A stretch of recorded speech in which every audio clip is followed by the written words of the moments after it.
I'm Rose Hayden with Hunt Regional Healthcare, and today I'm here with Dr. Anthony Elisco, urologist with Hunt Regional Medical Partners.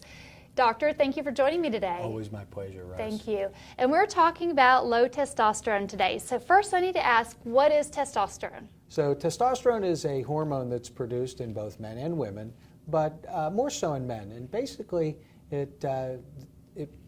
what makes men men, if you will. It provides secondary sex characteristics such as facial hair, development of muscle. It also gives men their libido.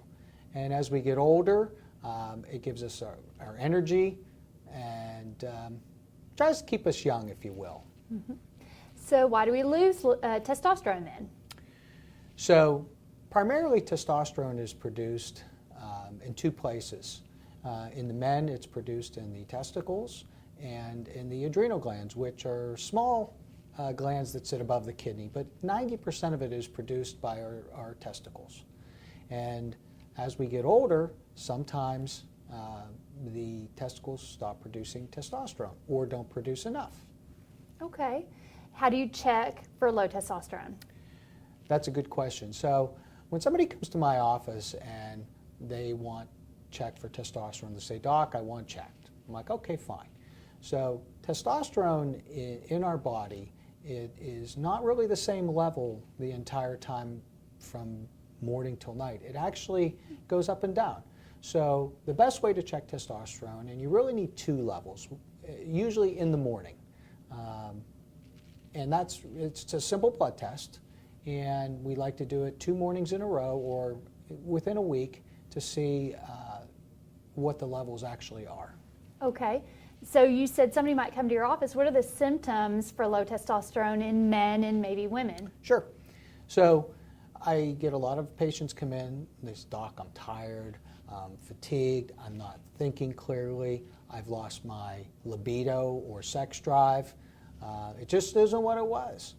And right then and there, I start thinking that maybe that's a problem. Okay. And so you do the test. How is the test administered? So again, it's what I do is very specific. I write an order that says you go to the lab, usually 2 mornings in a row, and we get a morning blood test. And we look at both of them to see what levels of testosterone there are. So what level is too low? So depending on the lab, every lab is different, but for the most part, anything below roughly 275 to 300 nanograms per deciliter below that is considered abnormal. Okay. How do you qualify for treatments? Do you hit that level and that automatically qualifies you for treatments, or how do you decide that? So it's both subjective and objective, meaning I have patients who may have a borderline low testosterone but low normal and still tell me they're tired, they're fatigued, they have no sex drive. Those are the kind of people we want to treat.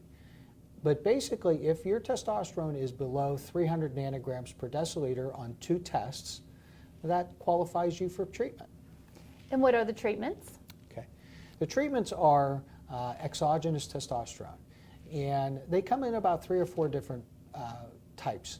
The most common is the injectable, and it's a shot that you usually take every 2 weeks. There's also a patch that you can put on. There's also a cream that you can use. There's also what we call testosterone pellets, which are implanted by a doctor. About the only way you can't do it is by a pill. Pills don't work. Okay, that's good to know. And are there side effects then to the treatments? Absolutely. And since I've been here at Hunt Regional in my career, my biggest, what I'm very proud of is that when we put patients on testosterone, we really explain to them about the side effects because it's not a benign drug. Some of the side effects are increased aggression, but also testosterone increases your hemoglobin in your blood, which causes your blood to get thickened and can actually increase your risk of heart attack, increase your risk of stroke. So I'm very careful about who we put this medication, who we use it on. So it's not necessarily for everybody? No, it's not for everybody, and a lot of times it's actually very optional. Just because you have a low T doesn't mean you need to have testosterone. most men, a lot of men, are very comfortable. Now, if you start therapy, can you stop it at some time? What's the prognosis? So interesting, when you stop testosterone, what happens is your body has been getting testosterone. So basically, your organs that produce testosterone, in particular your testicles and your adrenals, basically have been on vacation, if you will. So they're not going to make any testosterone probably for 6 weeks to 3 months. So during that time, if you immediately stop testosterone, you are absolutely going to know it, and you're not going to feel very good. Okay, so how do you measure the success of the treatment then? So a lot of it is subjective. How do you feel, mister? Are you doing okay? How's your fatigue? How's your libido? Are you doing okay? Okay. And how often do you check it then? So if you're on a treatment, do you check it periodically? Do they do blood tests? How does that work? My personal plan is I check at least twice a year. If you get testosterone at our office and under my supervision, at least twice a year we're checking your testosterone, we're checking a CBC, which is just a simple blood count to make sure your hemoglobin's not getting too high, and we're monitoring how you're doing. Okay. And what sort of percentage would you say of patients you see actually do need some kind of treatment? I would say, let's just pick 50 years and older. I would say probably 20% maybe. That might be a little bit high.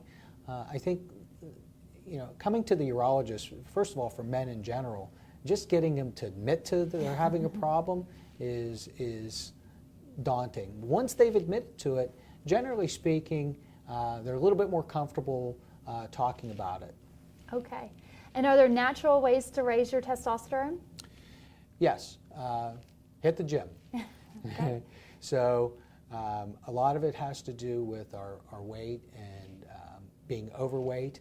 Any way that you can start exercising, lose some weight, it's going to make it easier for your own body to increase its level of testosterone. And sometimes that's the best and the safest way. Great. Well, I've learned a lot today. Thank you for joining me. I appreciate your time. Oh, it's always my pleasure, Thank you. Rose. This video has been brought to you by Juice 34. GEUS is your community-owned provider for electric, internet, cable TV, and true local programming.